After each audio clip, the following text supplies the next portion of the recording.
All right, thought I'd make a quick video. Just realized it's been the 1 year supercharger anniversary today. A year ago today, started this motor with the supercharger for the first time. The first supercharged Mazda 6 anywhere outside of China. I am really kind of blown away at how uneventful it's been to run the supercharger for a year. Freeway mileage is basically the same. In town is definitely lower with a heavy foot. But still far better than any other car with this level of power. The tiny little battery, this guy, that's a little 6-pound anti-gravity ATX 30RS, saved me again. Somehow managed to leave an internal light on over the weekend. Car was totally dead. Pressed the restart button, boom, back to life. Still no leaks, no new issues other than some leaks that we encountered when we first installed it. Catch can has been very effective. It's about an ounce of liquid for every 1,000 miles. I don't know if that's more because of the supercharger or if it was always like that. Really not a lot to say. Been to the racetrack 9 times. The place I go at Evergreen Speedway doesn't properly class cars, so they basically assign you a name and guess whether you're front-wheel drive, rear-wheel drive, all-wheel drive. Ever since I installed the supercharger, I'm so fast at the track, they always assume that I'm all-wheel drive, which has been kind of fun to watch. And the last time I was there, I tried to correct them and they wouldn't believe me. So I had to have them look it up, saying it's a 2016 Mazda 6. So that's been really, really fun. I put about 11,000 miles on it. I run premium. I was running the tune from the supercharger company. Now I'm running a tune from DR Tune. So we're still iterating on it. It definitely feels like it pulls harder at high RPM, but we still have the check engine light comes on at low RPM because the ECU gets confused why there's so much air flowing, so it thinks that something's wrong with the math.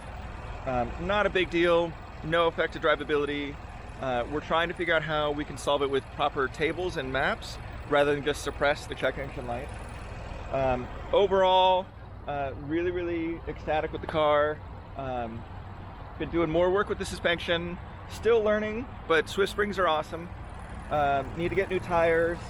I feel like there's more I should say, but mostly I'm just amazed that it's already been a year.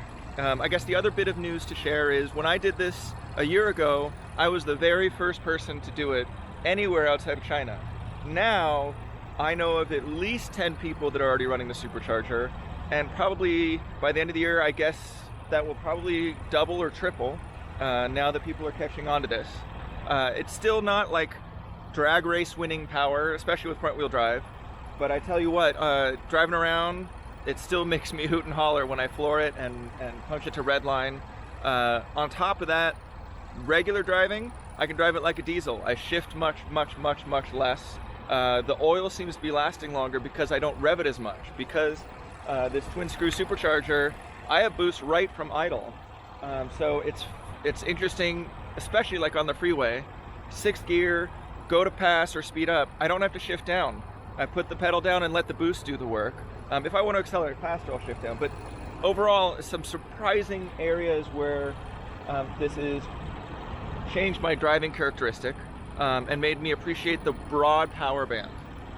Now, the other thing to call out that I'm really proud of, I have not in any way reduced the emissions equipment on this car. There are still 2 catalytic converters, the oxygen sensor. None of that has been disrupted or circumvented in any way. So let me be clear.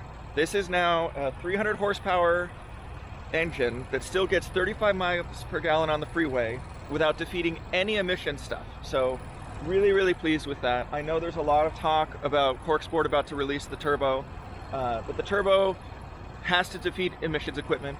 And it's just a lot more heat and a lot more difficult install. This is simple enough that if I needed to, I can just put the stock intake manifold back on, and it wouldn't be that much work to return to stock. I know there's been one person that got a supercharger that had it become defective, so he did exactly that. He put the intake manifold back on, shipped this to them, and they replaced it under warranty. So a lot of cool details about this. Really, I feel like I should say more, should have prepared a script, but I'm at work, but I just realized that it's been 1 year, so I wanted to drop a quick update. I will update my bio with the latest version of our community How to Supercharge Your Sky Active guide that's made by a bunch of community members that have been through it. So trying to share kind of the ins and outs and caveats of dealing with the Chinese company, what people have gotten stuck on. So lots of good stuff happening. There's at least 3 tuners involved now that I know of. I don't know which one is best. All I know is I'm ecstatic with this, and nothing but reliable. Really cannot say enough. So I think the only things I want to start planning ahead for is the belt. I don't know how soon I'll replace it, but obviously it won't last 100,000 miles with the supercharger on there. And the belt tensioner. That's about it in terms of maintenance items that are any different. I'll probably pull the spark plugs again just to kind of keep an eye on how things are going. Pulled them a couple thousand miles ago. They look great. So yeah, I got to go back to work. But thank you everyone in the community for all the support, all the interest.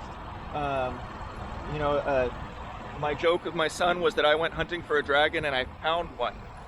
So it's pretty amazing. So my super sleeper that is my daily and super efficient, such a blast. So thank you everyone.